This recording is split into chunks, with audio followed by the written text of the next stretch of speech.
People will be saying, well, I went there and I had to wait 6 hours. Well, sorry, I do apologise. Thank you.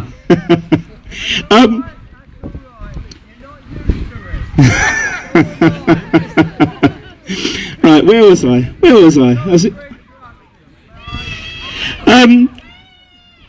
I've lost my train of thought now. Yeah.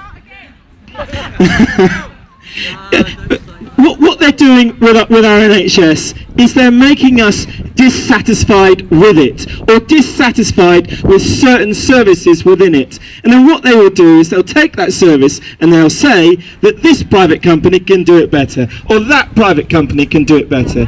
They're doing it all over the place. But what's actually happening is the reason why we're in debt is in this health trust is because a lot of the money is going into private hands, into the builders who built the various hospitals. Okay, are constantly charging. The rent they're having to pay is just enormous, and that isn't going to reduce. Those contracts won't stop, but what will happen is nurses will lose their jobs, healthcare workers will lose their jobs.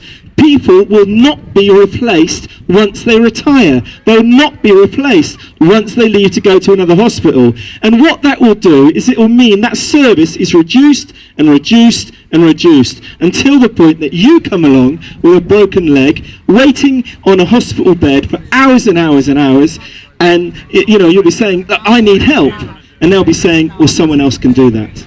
Okay, thank you.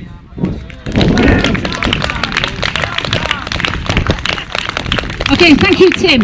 Next up, we've got a couple more speakers. We've got Paul Callanan, who is the leader of the Youth Fight for Jobs. That's it. Sorry. Okay, big hand for Paul. Thank you. And he's going to be followed by Helen.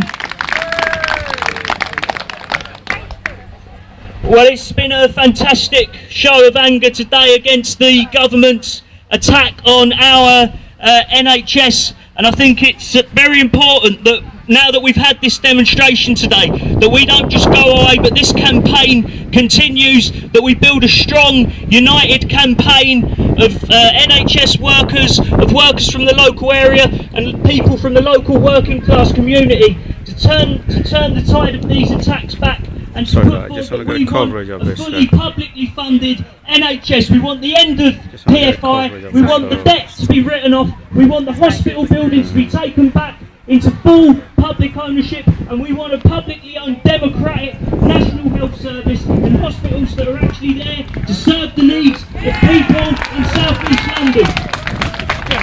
But this is also just one part of a massive programme of austerity that this government has unleashed on ordinary people, on the working class, on young people, in order to pay for the mistakes of fat cat bankers. Under the cover of there being a massive deficit in this country, this government are cutting our jobs and cutting our services to say that there isn't enough for our hospitals, there isn't enough for our schools, there isn't enough for our council services, while all the time the bankers are still creaming in huge bonuses. £800 billion sits in the bank vaults of the super rich, uninvested in jobs and services because it's not profitable for them. There's £120 billion estimated by the PCS, the Tax Collectors Union, that goes in evaded taxes by the super rich every year. Well, why don't we take some of that to pay for our hospitals? Why don't we take just some of that to pay for our schools?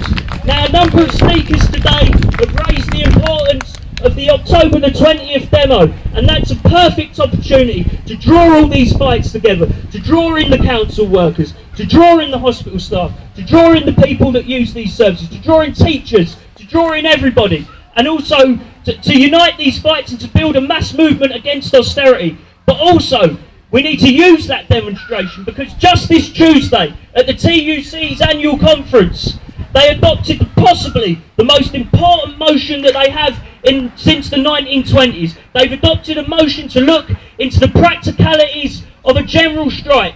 And now we've got to make that a reality. That's what's going to stop these cuts. It's organised action by working class people, organised in their trade unions and supported by the communities. So let's go forward from this. We've also got to look to the student demo on the 20th November. We've got to draw the fights together. We've got to build a mass movement against austerity, and we've got to build a political movement that gives working class people and young people and students and the